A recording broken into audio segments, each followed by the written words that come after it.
The Beyond the Fame podcast is sponsored by the Hollywood Casino at Charlestown Races in West Virginia. Upcoming featured entertainment includes Cheap Trick on March 27th and Jay Leno and Arsenio Hall on March 28th. Details and tickets at HollywoodCasinoCharlestown.com. Must be 21 to enter the casino floor and attend a show.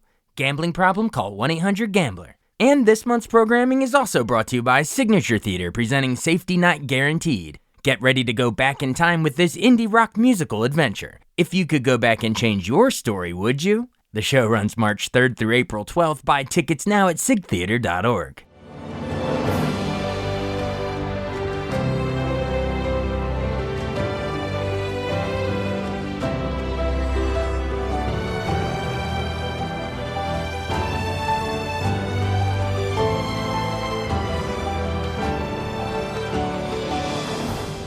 Welcome to the newest episode of Beyond the Fame with Jason Fraley. I'm your host, Jason Fraley, picking the brains of the top filmmakers, musicians, and artists of our time.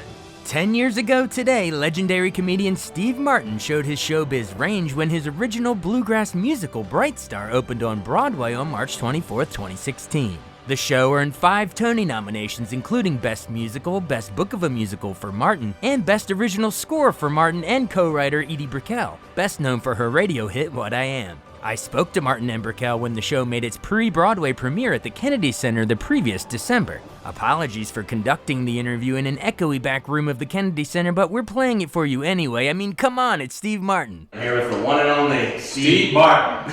And? Edie Brickell. He's just taking it away. And they are co-creators of the brand new musical Bright Star, which is here at the Kennedy Center, sort of a pre-run before it heads to Broadway, right? We just talked to director Walter Bobby and the star Carmen, and Carmen, first of all, broke out in song singing What I Am all on her own. I don't know why. And Walter Bobby said that when he first read it, it took his breath away. Is that a little exaggeration, or do you think he actually lost his breath? I remember he's on camera. But you know, the show as let's call it melodic and sentimental and kind as it is actually quite shocking.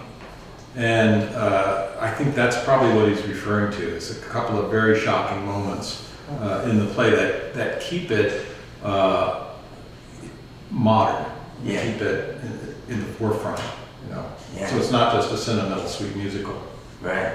He said that it was, speaking of the sentimental side of it, he said that it was a little, I guess, old-fashioned.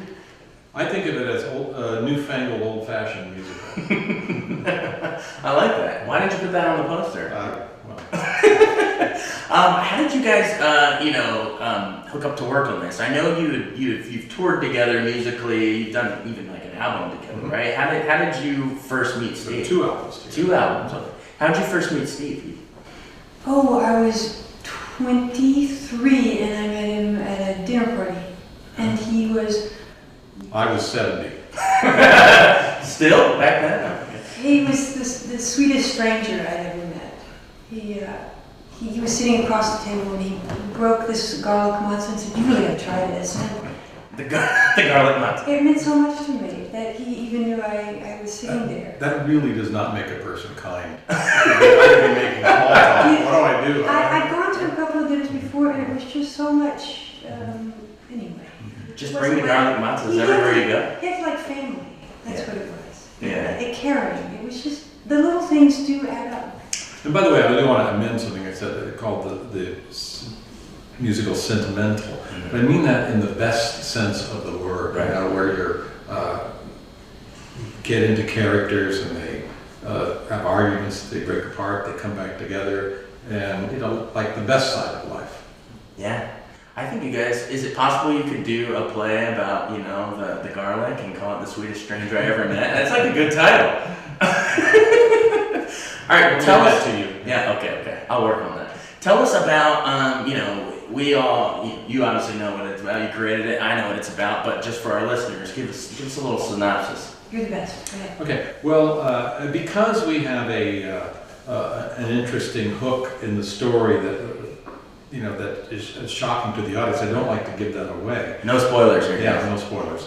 And Thank you for coming up with that word. I've never heard that. And, I describe it as the show is set between 1923 and 1945, and it tells the story of a young woman and how she matures, and there's a secret in her life that comes to be resolved toward the end of the play. Okay. She discovered a secret about herself. But we're not telling you what that secret is. You gotta come see it. I cost $60. You need like a discount, $59 holidays, $59.99. Why set it in that time period? Take me back to when you guys sort of, brainchild of this thing. That's a word now. Brainchild. I think that's easy. Yeah. Because one, we discussed this. We've discussed different eras. We discussed the '60s, and I said, well, if we do it modern, we have cell phones, and we don't want cell phones. There would be no story without cell phones. We needed an era with trains, and the trains were a very significant form of transportation in the 20s, all the way through the 40s. It's a beautiful era. And beautiful to look at. Yes. Style is just luscious. Yeah, the style is great. The language is great. That people use, especially we are set in North Carolina, so we have this fountain of words that you might not hear in regular conversation. It's really fun to put those words in people's mouths. Even though it's set in a rural location, although it's set in Asheville too, but in a rural location, it's great to make the characters smart and have language, because the people then, I actually researched this, they were Presbyterian, and there was a big focus on education in Presbyterian society in North Carolina. Mm-hmm. So, we get the benefit of language and education, and it really helps the story. Absolutely. Take me through some of the music, because you guys, I know, both obsessed with music outside of the show, huge fans. But take me through, the process of getting the songs, the songbook. I might if I say so that Mike Nichols once said, he told me, he said, don't ever go to the birthday party of someone who's written a musical. And I said, why? And he said, because they'll play you all the songs that have been cut from the show. And, we have a lot of songs that have been cut, good songs. So we recorded them on our record. Oh, yeah. Good songs have been cut, but we found they just didn't, explicitly tell the story or work in the way, or maybe the scene did the work of the song, or sometimes the song was the work of the scene. We'll cut the scene, let the song be there. And, you're constantly playing. You should talk too, but constantly the organization of these songs and the stories, and you can't do like 5 slow songs in a row. It's just basic show business. Right. And rest in peace, Mike Nichols. Obviously, you mentioned him, but if anyone knew Mike Nichols, it was your husband, right, Paul Simon? I think he knows him better. Yeah, a little bit, slightly. Did when you're working on this thing, do you come home and say, hey, Paul, I'm working on this thing? I do that. You do that? I'm working on it. Yeah. Actually, Edie works on this stuff completely by herself. Yeah. And I think that's the creative impulse. You just really can't have input. Yeah. I think the thing is too, when you have two songwriters living together, you recognize that songwriting is a very private and independent expression. And Paul is so busy doing the Paul Simon schedule that when we get together in our home, it's about our kids or dinner or our dogs and them peeing on the rug and things. We're taking care of those issues rather than check out my song. Yeah. It just doesn't Does Paul's exist. dog pee on your rug too, Steve? Does Paul? He would. After the dog, show him his boss. Yeah. So that's more of the safe, private space away from the separate work. I think that makes better sense, don't you? Yeah. No, I was actually just curious because we just had Carole King here for the Kennedy Center Honors, and she and her husband they co-wrote a lot of songs together. So I was curious how that interplay. You know what else is? Paul has mastered the simple song. He's moved on to another quality of expression, and I'm still trying to master the simple song. That's what I've tried to do with our musical. I'm still very much interested in that process, and he's simply not. Do you guys have? I know the cop-out answer would be I love all the songs, but which one, when you watch it night in, night out, say, man, that we really nailed that one? As there's some new songs in the show, one Edie did a brilliant job of, on her own. That they call the 11 o'clock number in musical circles. Thank you. And that is very beautiful. So that a new song always gets your attention. But I still love "Always Will." It's a song that two lovers sing. They discover they're in love. It's one of those songs that every time we hear it, or he'll sing it sometimes, I think we're so lucky that floated down to us, because it sounds like a song that should have already been written. Yeah. It's so simple, and I can't believe it came to us. Absolutely. Well, and what drew you to, I assume you've always been big fans of the theater and Broadway, but, what drew you to taking, this new avenue? Because you guys have done music, movies, everything, but talk about what makes the stage so alive, and how you got involved with the guy that revived Chicago of all things, just is it a magic of a live audience, or what is it? Well, for me, there was two things. One, Edie and I discussed how much we loved the musicals we grew up on, and that got us excited, talking about the possibility of doing one. Which ones did you? Sound Music. Sound Music. I love Music Man and Rita Moreno was just Gypsy. And West Side Story was like one of my favorites. Yeah. Funny Girl. And but also I realized that it's one of the last analog experiences you can have. True. You have to go. You're supposed to turn off your phone, and you can't download it. You just have to watch it. Right. And that kind of and by the way, that puts an extra challenge on modern shows. They have to compete with multitasking. They have to hold your attention for that 2 hours. True. I love that our show is just slightly under 2 hours too. I think that's exactly. Is that intentional? Always. Yeah. Well, not the time, but to keep it trim and succinct. Keep it moving. And yet still have time to treat an issue with respect and good language. Yeah. How about you, Edie? Is that why?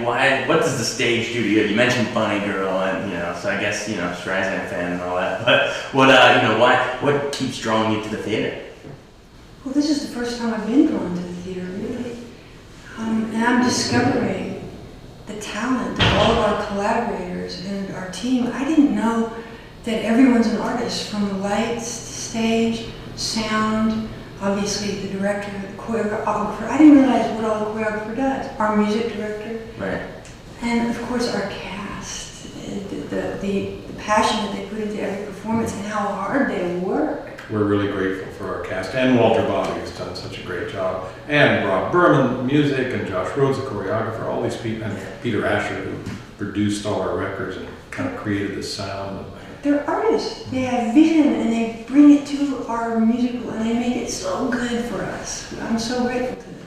Collaborative process. It's so much fun. What was it? Are you here for the duration at the Kennedy Center, or or are you just here kind of doing the press thing now, or? No, we are here every night on the show and mending, tweaking. repairing, tweaking. What was it like the first time you were sitting there watching it at the Kennedy Center, unfold in this beautiful space, and say, "Hey, that's our musical up there"? Frankly, for me, it's frightening because that's the first time, right? It's in a sense that the audience has seen what we've done, and so you're not even yourself. You're kind of listening, watching, and listening, right. And also the cast is very new to what they're doing, and all good actors and comedians need just that little bit of feedback from night to night to know, I see this is where that laugh is, and this is where this space should be, and this scene holds, so I can take my time with it. And those things are just learned over time. I always think first night show should be $12. Better than the $59 it takes to reveal the secret. But cool, yeah.